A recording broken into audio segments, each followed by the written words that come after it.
Manbuntag Cebu, Manbuntag East Coast.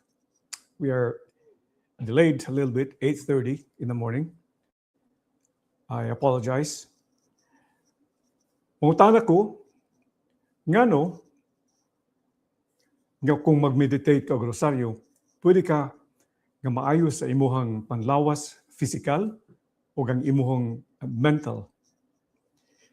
Dunay ebidensya sa science, dunay ebidensya sa medicine nga akong i-share nimo kay importante ni siya sa buwan nga Mayo. This is a month of the Virgin Mary. Might as well. May mong panlawas, may mong imuhang imong mood, imuhang imong kalag. Maduol ka ni Jesucristo, maduol ka ni Virgin Mary. So gusto ka aning discussion, please stay put. We are going live. Ug doon na kay mga pautana, palihog, i-drop sa comment. I'm watching my computer. So let's do it. Let's begin. Ang stress, importante kayo. Nga, ang stress, daghan siya og definition. Ang imong stress, pwede na siya nga og doon na kay daghang gihuna-huna. Not necessarily worrying. Doon na kay banang nasa sa nilangyaw o imong mga anak, pananglitan, out of town, o nag-prepare ka sa imong examen. Marites, hi sa Facebook. O doon na kay magkakagool, doon na kay imong kaligut-gut sa imong mga kasing-kasing, sa imong mga amigo o sa mga pariente, for example. Doon na siya epekto sa imong panlawas. Number 1, nagitawag og sympathetic tone. Kanang sympathetic tone is the parte sa panlawas nga nag-supply gikan sa imong brain, sa imong utok, padung sa different organ system. Sa imong arteries, nga pwede ka mag-blood pressure, sa imong diabetes, imong blood sugar, mahimo kang mag-diabetes. Or even, kanang gitawag og autoimmune disease, kanang imong sakit sa imong thyroid, pwede sad sa imong multiple sclerosis, o ang imong memorya. Gitawag na itong Alzheimer's. Doon na siya chronic effect. Now, acute stress, for example, pwede na siya nga gamiton, gihatag na sa itong Ginoo nga muna siya mo drive nimo para dili makapas ang kontra. Pero magsige kag dagan nga mura kag og describe ni kong amigo ni si Rani nga ingon siya nga kanang stress mura kag gigukod nga dili ka maapsan. Imagine na. Sige lang kag dagan chronically gigukod ka mura kag unya di ka maapsan, mas may pay maapsan kay parang mo surrender na lang ka, makapahuway ka. Pero dili man inana kasagaran. Chronic stress ang mahitabo. Musaka imong cortisol. This is the hormone nga responsable sa ang epekto sa cortisol hormone, which is a stress hormone, mo increase imong blood sugar. Muna nga og duna kay diabetes, musaka imong sugar kung doon na kay kagulanan, kung doon na kay stress.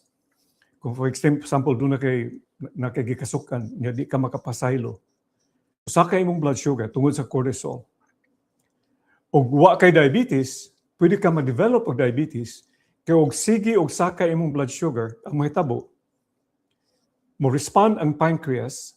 Ang pancreas mo na siya organ system, doon sa imuhang stomach, pancreas. Muna siya mag-produce og insulin nga makapanaog sa blood sugar acutely. Pero magsigag kaguol, magsigag stress, ang cortisol magsigsaka, magkutasan ang pancreas. Wa nay siya capacity nga mag-produce siya og kanang insulin.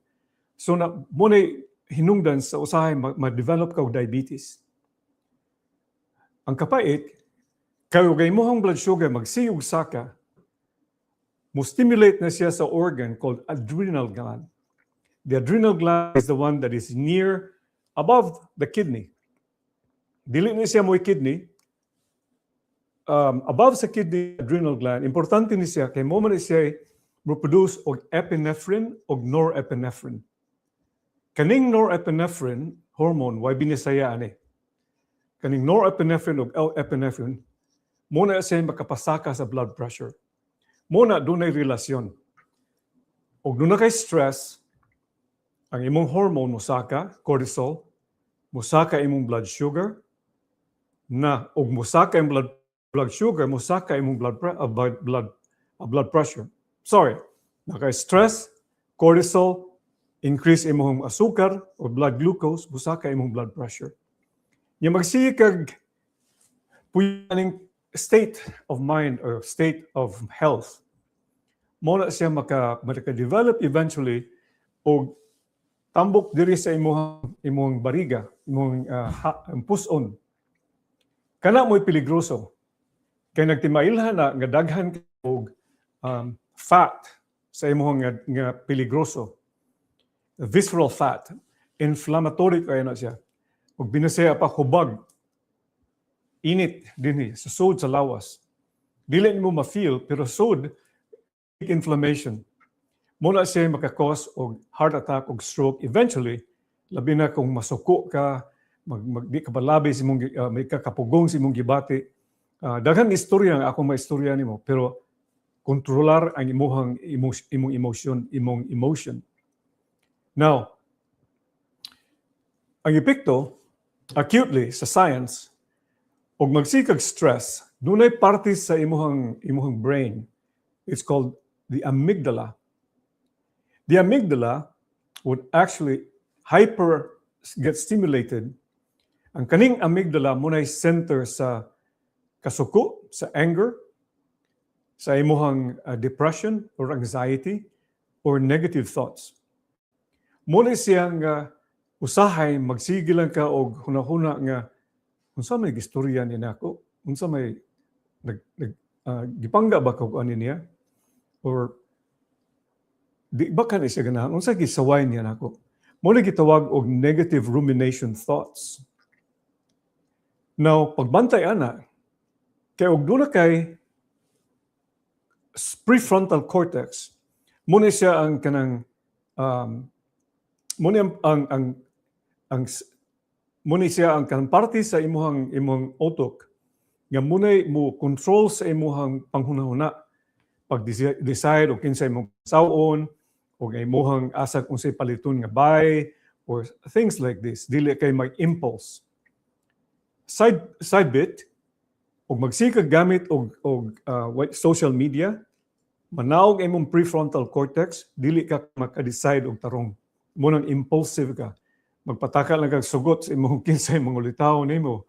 Unya or magpakasal ka nga wa pa kay klaro kung unsay desisyon sa imong kinabuhi or nakaplano ka. So these are the prefrontal cortex function. Namusaka ni siya, mosamot ni siya kung ma-stress ka. Especially dili nimo makontrol ang amygdala. Muna siya kanang center sa anger, depression, of negative thoughts. Kung mag-meditate ka, muna siya nindot nga istorya. Kung mag-meditate ka, musaka, mo increase ang volume, mo increase ang blood supply sa hippocampus, which is, muna siya sentro sa kalipay, sentro sa memorya. So, sado pa, wala siya gahum ang amygdala.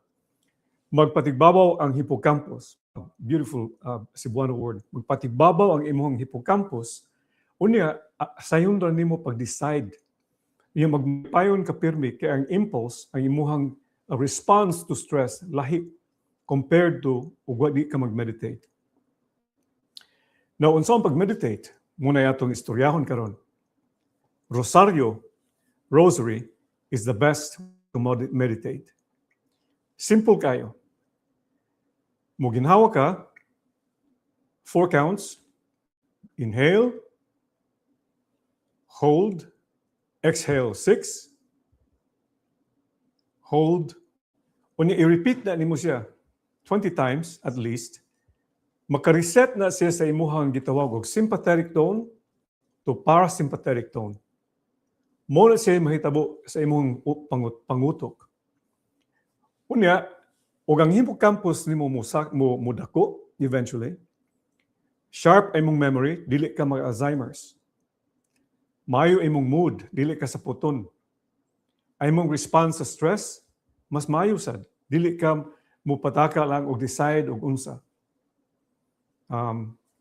Like for example, mag-shopping ka online. The worst is to shop online. Kaya wa kay controls imong impulse. Labot na dunay algorithm sa digital platform nga mo encourage nimo to look for more. Nakabantay mo na mag-shopping mo sa Amazon, muna siya classes algorithm sa imong utok. Another effect of stress is this. Aside from imong memory o mood, musamot mo kuan ka, ma-predispose ka sa simple infection, mo nang dali ra ka sipunon kung ma-stress ka. For example, mapuwaw, dili ka makatug, muna yung number one stress also. Doon na kay mo travel ka gikan sa Amerika pa doon sa Pilipinas, stressful ka na sa imong lawas. Kay mas sleep deprived man ka. Sleep deprivation, number one stress sa imong body. Trust me, nakasuway na ko ana. 7 nights in a row, wag tug, tungod kay doktor ka sa ospital. Well, eventually, karapon eh. Ang akong heart rate ni saka to 220 beats per minute. Salamat sa Ginoo nga natambalan tungod sa akong pag-estudyo o balik sa medisina in functional medicine. Importante ang katug. Kay daghan siya neurotransmitters nga importante kay para makatug. Number one, example, serotonin. Serotonin mo na siya kanang neurotransmitter nga gamiton sa utok kay para malipay ka. Muna siya nasa sa tambal, Paxil, Lexapro, serotonin na siya. GABA, muna siya makapakalma sa imong utok. Taurine also, muna supplements nga makatabang nimo pagkatug. Ilabi na ang melatonin, which is kang melatonin mosaka na siya through the day, especially kung may expose ka sa adlaw, gikan sa mga alas 11 hangtod alas 2. Pero kinahanglan na nimong i-preserve ang melatonin. Og masigaan imong mata og something like a bright light, like television or light from iPhone, manaog imong melatonin. Munang maglisod ka katug sa gabi. Muna importante nga gusto ka makatug, imo ganang pagmo ng imong mga gadgets. Pagmo ng suga, mura kag mopadung sa langog, tugnaw, ngit-ngit, muna say kanang setup nga makatug kag tarong. Importante ang katug, kaya di ka makatug, sa na siya effect. Sympathetic overtone, unya ang inflammation sus imong lawas nga makakos og cancer, makakos og heart attack og stroke, musaka. So munang mga pasyente nako nga di makatug, mo develop sila og kanang irregular nga heart rate like atrial fibrillation or ventricular tachycardia or SVT. Importante nga matug. Guess what? The best there is there para ma-improve imong pagkatug, pag-meditate, especially sa rosaryo. Sign kayo. Ug di ka kibaw mo rosaryo, tagaay ko og message, ako i-kuhanin mo. May buntag bahang. Guwapa, LV. I'm sorry. Akong amiga nga guwapa na sa California, maybe she's back. So, ang kanasang pagkatug, importante na sa mga babae. Kay, ug di ka makatug, you're predisposed to breast cancer. Kay istorya na, musaka ay mohang type of estrogen called estrone nga maka-proliferate sa breast tissue, maka-increase sa mass sa imong mammary gland. Unya mo na siya maka-develop of breast cancer.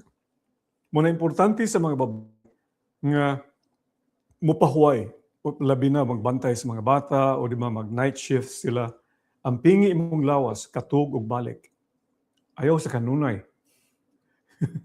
Pero kinahanglan ka matug. Importante ka na siya. Salamat Arlene for coming in. please drop a comment to see. I will answer whatever I can entertain you. So balik sa pagkatug, muna stressor sa imong lawas. Ang sa akong experience, in 2016, I was not sleeping 7 nights in a row. Ang unang nga symptom nako ang heart rate bisaka og 220 beats per minute. Dili lalim, sakit sa dughan. Dili sakit sa dughan nga emotion, but sakit sa dughan nga duna kay murag dagom gi tusok sa imong kasing muna ako na feel.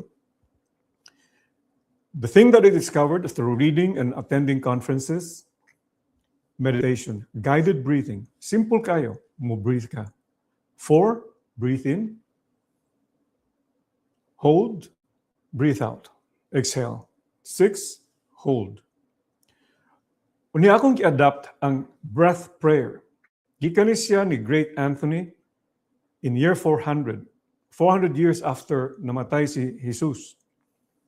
Ayang buhaton, ug mo inhale siya, ginhawa, mayon siya, Jesus, Son of the Living God. And he pauses, and then when he exhales, he says, have mercy on us and the whole world. So balikan siya 20 counts, especially ug mamata kayo, lahi imong bation, masayon nimo pag-navigate sa imong kinabuhi. Unya imong kasing-kasing andam na sad siya mudawat sa stress. The other thing is this. O nigauddo, i-reset na sana nimo kay doon naman kay stress from buntag hantod sa uddo. Before ka mobalik sa imong pagpaniud sa trabaho, sa imong pagpaniud to, buhatag yapon 20 ka repetition. At 3 o'clock, the church has given us a beautiful devotion. Hinumdumi nimo si Sister Faustina, 3 o'clock prayer. Sa Pilipinas, kaya ba mo ani? Kaya nagka 3 o'clock, bisag sa department store, mohunong. For the sake of his sorrowful passion, muginhawa ka, hold, have mercy on us sinners. For the sake of his sorrowful passion, have mercy on us sinners. Makaayo ni siya sa imong pangutok, imong mood. Of course, pinangga ka ni Jesus, kay gitagaan ta ani nga regalo. Before ka matug, buhatan na siya. Now, importante nga ma-appreciate sa rosary. Ang rosaryo is the best meditative rosary. How do we do this? Ang akong amigo nga pare, akong spiritual director, ingon siya nga, dili biya ang Hail Mary ang makaayo nimo. Ang imuhang pag-meditate sa misteryo sa rosaryo. For example, in 1600, I think, in Quito, Ecuador, ang Virgin Mary nang hangyo nga dili lang kay magsrosaryo nga Maghimaya ka Maria or Hail Mary full of grace, the Lord is with thee. Importante nga mag-meditate sa misteryo nga imuhang ginahuna. The 10 Hail Marys. Pagsugod o meditate sa sorrowful mysteries, because that's his passion. In the agony of the garden, when you say Hail Mary, hunahuna og laom nga naa ka sa Garden of Gethsemane. Kunya kada Hail Mary na hunahuna ka, ihatag sa Ginoo ingnan, Jesus, muni akong kasakit. I know, parihab ta. So muna siya imuhang mabuhat kay og magsige lang kag yaw-yaw og Hail Mary, di na siya epektibo scientifically og sa imong panlawas. And Virgin Mary was asking for that.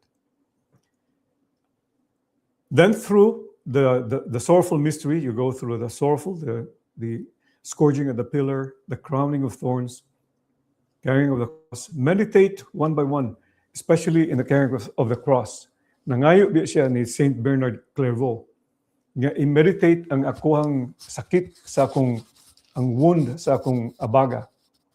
Imagine ang cross nagsigi og nagsigi ng what do we call this? Rubbing against the wound. Sakit kayo. Tagaan ang premyo sa Ginoo. Dili kwarta og kahon. Importante kayo ang langit. Og imuhang unsay gusto sa akong eksperyensya, ang rosaryo may akong dangpanan. Wow, dangpanan. Seriously. Through my youth sa Pilipinas, hantod karon. Now, why the rosary? Atong subayon ang istorya sa rosaryo. In 1531, Our Lady of Guadalupe in Mexico, nangayo siya pag rosaryo kada adlaw. Dili lang kada buwan, dili kada semana, kada adlaw. Ug magrosaryo ka kada adlaw, mag-meditate ka, mo improve ang imuhang pangutok, ang imuhang panlawas, ang autoimmune disease, ma-prevented, o ang imuha sang kanang ang imuhang immune function mo improve, dili kadali masakit.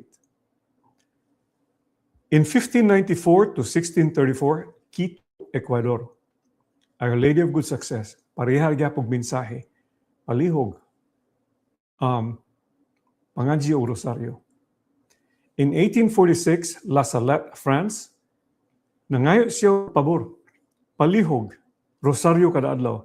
Kaya itong panahon na, ang France, murag nibiya na Diyos Ginoo, wala sila mangadji. So mula siya ang iyang gipangayo. Unya ang iyang gipangayo, ingon pa siya, nag-promise siya nga tagay kag premyo ang kalinaw sa imuhang pamilya, maadto ka sa langit, and many different things, even material things.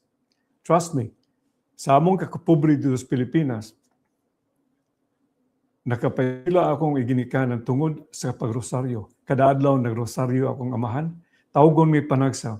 Gikan sa kamagwangan, hantod nako, undang ang mga duwa atong panahon na.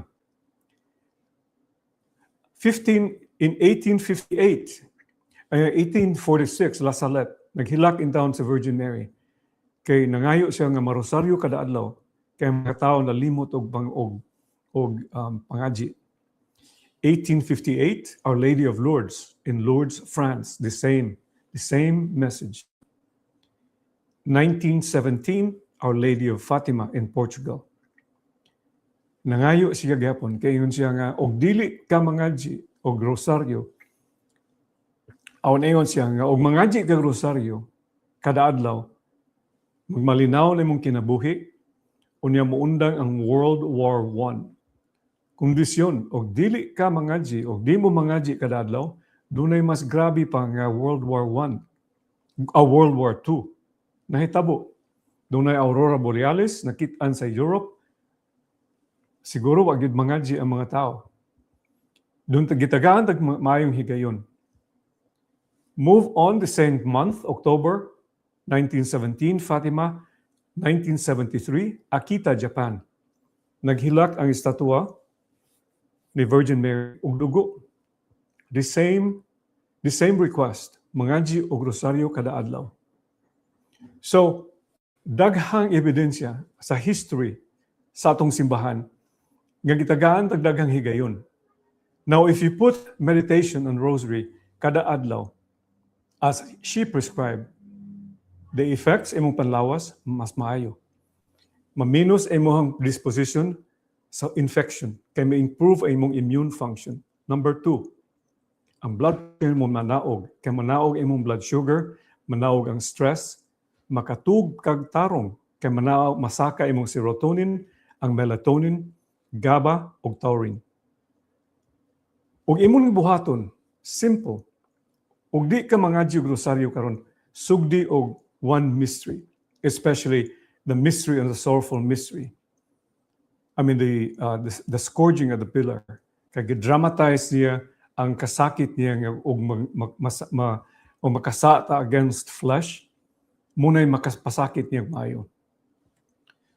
So, we cannot ignore, dili nato ma-ignore nga ang rosaryo, ang devotion sa rosary, makatabang sa atong panlawas, makatabang sa imong mood, mawa imong anxiety, depression, ma-improve ang imong immune function, makaprevent nimo og dementia or Alzheimer's. Labi na, you will be closer to Jesus.